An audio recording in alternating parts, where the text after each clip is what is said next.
Okay, today we're going to talk about the subject-verb agreement and try to decipher the rules for this in the English language. Before we do that, however, we need to have a look at what a verb is. And so, what is a verb? The definition of a verb, usually the first comes to mind, is something you do. However, it is possible to go further than that and look at different aspects of what you are doing actually. But we do define them as doing words. So some kind of action. They're expressing some kind of action. Either it's a physical action, that's usually what we refer verbs to mostly. So physical action is something actually moving. You're swimming, writing, singing, driving, eating. Something is moving. It's not necessarily your own body, but something is moving. A physical action. Then there's a mental action. All those words that express a mental activity, mental action. Someone is thinking, is guessing, is considering, is imagining, seems, etc. They all express some kind of action, but not the physical, something inside our mind. And then there's a state of being, and it's not really an action, it's something that describes something. To be something is, he is angry, he is here, he is beautiful, or she has a son, she has a blue shirt. So all of them, a state of being, something that is. Okay, so a verb essentially is a doing word that you mostly usually expresses action, either physical or mental action, and also a state of being. They swim regularly, a physical action. He thinks a lot about her, that's a mental action. They are angry, a state of being.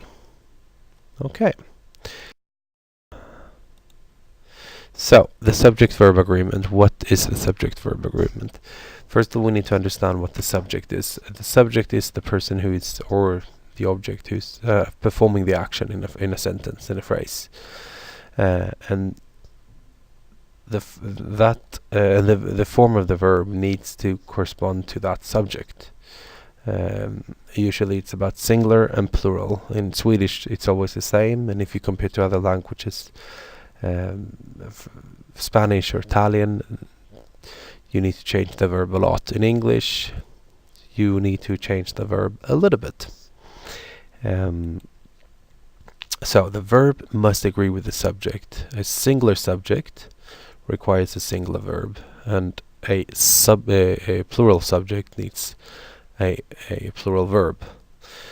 And in the English language, when we talk about nouns, for those who don't know the word noun, I'm talking about substantive. To render them plural, we usually add an s. So one boy, two boys. So the two boys play, whereas the boy plays.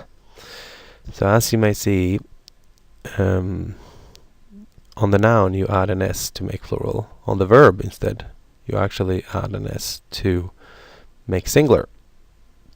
I'll try to explain it more in detail, but I'm going to show you some example. She, it's singular.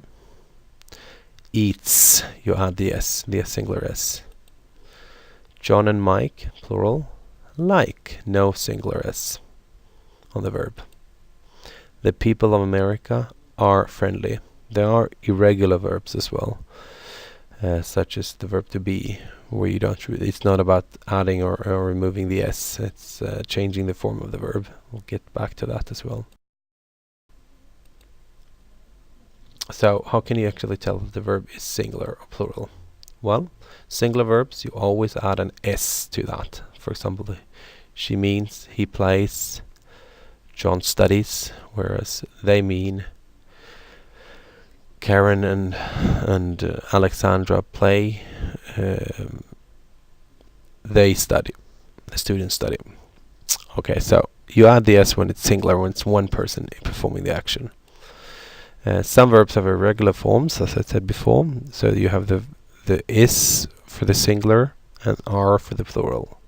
And in the past tense, it's was for the singular and were for the plural.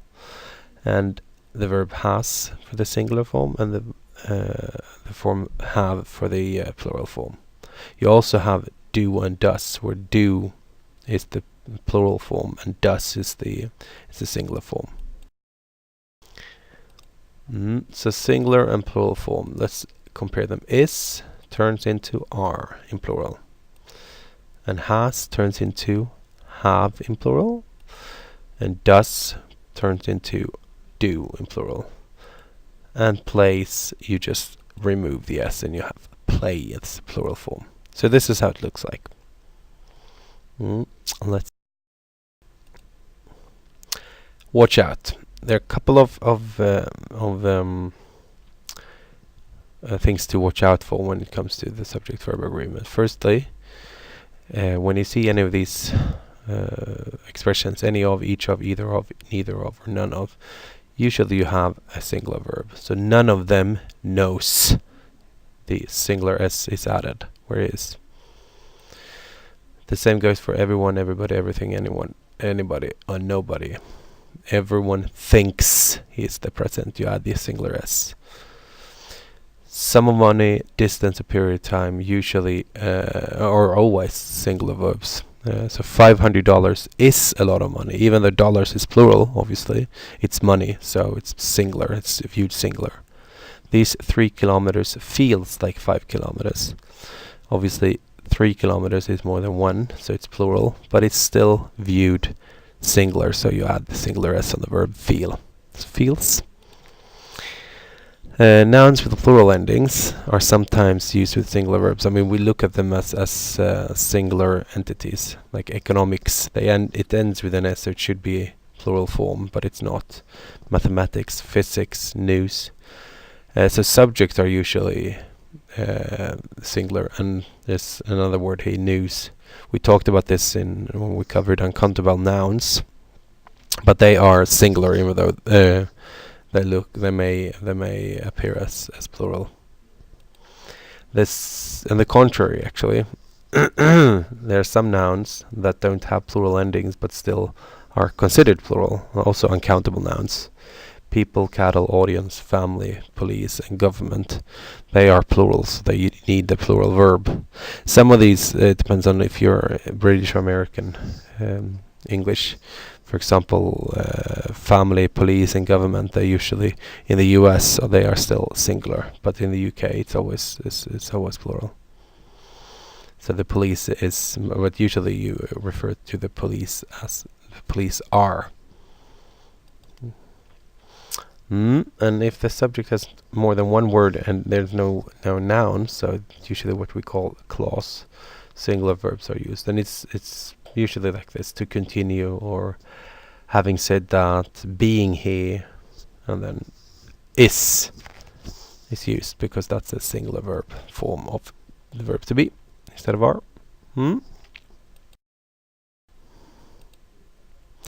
the teachers obviously have rules because we have the plural form, right? A student interrupts. We add the singular s because it's one student. Mark has the irregular form of have because of it's just one mark. Some of them are rude. Some is plural. Many of my colleagues, we have a plural entity, many, and obviously colleagues is the plural form. Work, so no adding of the singular s. Today's society is, so the society is a singular entity, and we use the singular form of the verb to be. and many different nationalities. Plural word requires a plural verb form, so are represented. Okay.